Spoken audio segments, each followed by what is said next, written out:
बीडमध्ये आज 2 दसरा मेळावे होणार आहेत। पंकजा मुंडेंचा आज सावरगावातील भगवान भक्तिगडावर मेळावा होणार आहे, तर मनोज जरांगेंचा नारायणगडावर मेळावा होणार आहे। भगवान बाबांच्या मंदिरातील गाभाऱ्यात विधिवत पूजा करून मुंडेंच्या दसरा मेळाव्याला सुरुवात होणार आहे। ही दोन दृश्य आपण पाहतोय। दोन्ही मेळाव्यांची तयारी अगदी जय्यतपणे करण्यात आलेली आहे। पंकजा मुंडे यांचा भगवान भक्तिगडावर मेळावा होणार आहे। थोड्याच वेळात या मेळाव्याला सुरुवात होईल। धनंजय मुंडे हे देखील मेळाव्याला येणार आहे, तर जरांगे यांचा नारायणगडावर मेळावा पार पडणार आहे। रुग्णवाहिकेतून जरांगे आता बीडच्या दिशेने निघालेत।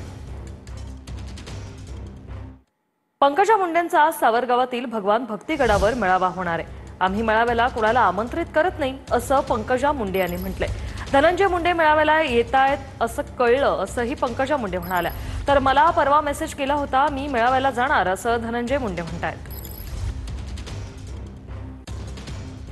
मुंडे देखील दिसले होते, ते आज या सभेला देखील येणार आहेत। त्यांनी असं ट्विट केलं आहे काल। खरं तर या मेळाव्याची अशी परंपरा, आम्ही काही स्पेशल इन्व्हिटेशन असं कोणाला देत नाही। एकदा अमितभाई शहांना बोलवलं होतं, कारण त्यांनी 370 केलं, तर एक फार मोठं गर्वाची गोष्ट होती या राज्यासाठी, या राष्ट्रासाठी, तर त्यांना सन्मानित करण्यासाठी आम्ही बोलवलं होतं।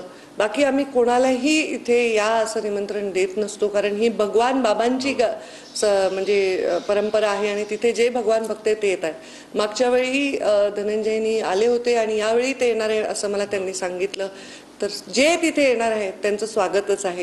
सावरगावला जात आहेत, तिथं आज नेमकं काय समाज जमणार आहे? मला माहीत नाही। मला काल परवा दिवशी त्यांनी मेसेज टाकला की असं असं आहे, माझी परंपरा आहे, मी जाणार आहे। आणि मग त्यांची परंपरा आहे, मी इथं गडावर आलेलो आहे आज दर्शनाला, तर जाता जाता मी तिथे जाणार आहे।